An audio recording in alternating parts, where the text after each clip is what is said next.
നമസ്കാരം. മലയാളി വാർത്തയിലേക്ക് സ്വാഗതം. ലൈംഗികമായി അധിക്ഷേപിച്ചെന്ന നടി ഹണി റോസിന്റെ പരാതിയിൽ ബോബി ചെമ്മണ്ണൂരിനെ അറസ്റ്റ് ചെയ്യാൻ പോലീസ്. ബോബി ചെമ്മണ്ണൂരിനെതിരെ ജാമ്യമില്ലാ വകുപ്പ് പ്രകാരം എറണാകുളം സെൻട്രൽ പോലീസാണ് കേസെടുത്തത്.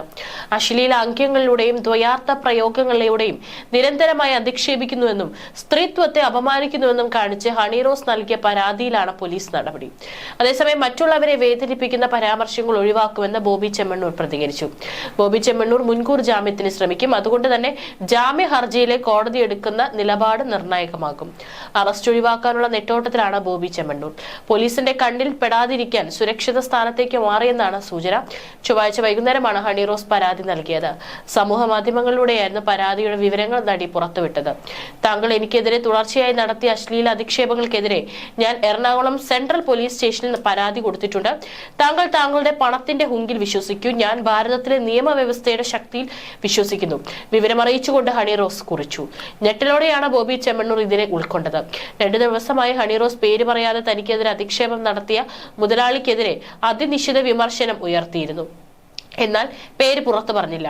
ഇതിൽ പ്രതികരിച്ച് ബോച്ചെ ഫാൻസ് അശ്ലീല കമന്റുമായി എത്തി. ഇതോടെ കമന്റുകൾക്കെതിരെ ഹണി റോസ് പരാതി നൽകി. ജാമ്യമില്ലാ വകുപ്പും ചുമത്തി. പിന്നാലെയാണ് ബോബി ചെമ്മണ്ണൂരിനെതിരെയും പരാതി നൽകിയത്. പരാതിയിൽ നടി ഹണി റോസിന്റെ വിശദമായ മൊഴി ഇന്ന് രേഖപ്പെടുത്തും.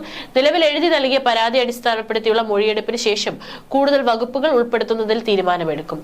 തെളിവുകൾ കൂടി ശേഖരിച്ച ശേഷം ബോബി ചെമ്മണ്ണൂരിനെ അടുത്ത ദിവസം ചോദ്യം ചെയ്യും. അറസ്റ്റിനുള്ള സാധ്യതയുള്ളതിനാൽ ബോബി മുൻകൂർ ജാമ്യം തേടി കോടതിയെ സമീപിച്ചേക്കും. സമൂഹ മാധ്യമങ്ങൾ വഴി പ്രചരിപ്പിച്ചതിന് IT ആക്ടിലെ വകുപ്പ് ബോബിക്കെതിരെ ചുമത്തിയിട്ടുണ്ട്. തനിക്കെതിരെയും മറ്റ് സ്ത്രീകൾക്കെതിരെയും അശ്ലീല പരാമർശം നടത്തുന്ന വീഡിയോ തെളിവുകൾ സഹിതമാണ് ഹണി റോസ് പരാതി നൽകിയത്. തന്റെ സ്ത്രീത്വത്തെ അപമാനിച്ച് ലൈംഗിക ചുവയോടെ തുടർച്ചയായി പരാമർശം നടത്തിയെന്നാണ് എറണാകുളം സെൻട്രൽ സ്റ്റേഷനിൽ ഹണി റോസ് നൽകിയ പരാതിയിൽ പറയുന്നത്. സ്ത്രീത്വത്തെ അപമാനിച്ചപ്പോൾ ബോബി ചെമ്മണ്ണൂരിന് മുന്നറിയിപ്പ് നൽകിയിരുന്നു. വീണ്ടും അധിക്ഷേപം തുടർന്നതോടെയാണ് പരാതി നൽകിയതെന്നും ഹണി റോസ് പ്രതികരിച്ചു. പരാതിക്കാരി എന്ന നിലയിൽ തന്റെ പേര് മാധ്യമങ്ങൾ മറച്ചുവെക്കരുതെന്നും ഹണി റോസ് പ്രതികരിച്ചു. അതിനിടെ ഹണിയോട് തെറ്റായ ഉദ്ദേശത്തോടെ പെരുമാറിയിട്ടില്ലെന്ന് ബോബി ചെമ്മണ്ണൂർ പറഞ്ഞു. ബലമായി കൈപിടിച്ചിട്ടില്ല. ആ സമയത്ത് ഹണി റോസ് പരാതി ഒന്നും പറഞ്ഞില്ല. ആഭരണങ്ങൾ അണിയിച്ചിരുന്നു. മാർക്കറ്റിംഗിനായി ചില തമാശകൾ പറയാറുണ്ട്. താൻ പറയാത്ത വാക്കുകൾ പലരും കമന്റുകളായി വളച്ചൊടിക്കുന്നുവെന്നും ബോബി ചെമ്മണ്ണൂർ പ്രതികരിച്ചു.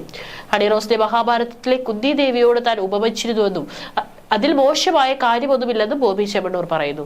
കുന്തി ദേവി എന്ന് പറഞ്ഞതിൽ ദ്വയാർത്ഥമുണ്ടെന്നാണ് നടിയുടെ പരാതിയിൽ പറയുന്നത്. തെറ്റിദ്ധരിച്ചതായിരിക്കും പരാതി നൽകിയത്. മോശമായ ഒന്നും താൻ പറഞ്ഞില്ല. തനിക്ക് വിഷമമുണ്ടെന്ന് ബോബി ചെമ്മണ്ണൂർ പറഞ്ഞു. മാസങ്ങൾക്ക് മുമ്പാണ് ജ്വല്ലറിയുടെ ഉദ്ഘാടന ചടങ്ങ് നടന്നത്. ഇപ്പോൾ പരാതിയുമായി വരാൻ കാരണം എന്തെന്ന് അറിയില്ല. ചടങ്ങിൽ വരുമ്പോൾ താരങ്ങളെ ആഭരണം അണിയിക്കാറുണ്ട്. പല പ്രാവശ്യം ചെയ്തിട്ടുണ്ട്. മോശമായ കാര്യമാണെന്ന് എനിക്കോ ഹണിക്കോ തോന്നിയിട്ടില്ല. പിന്നെ എന്തുകൊണ്ടാണ് പെട്ടെന്ന് പരാതി നൽകിയത് എന്നറിയില്ലെന്ന് ബോബി ചെമ്മണ്ണൂർ പ്രതികരിച്ചു.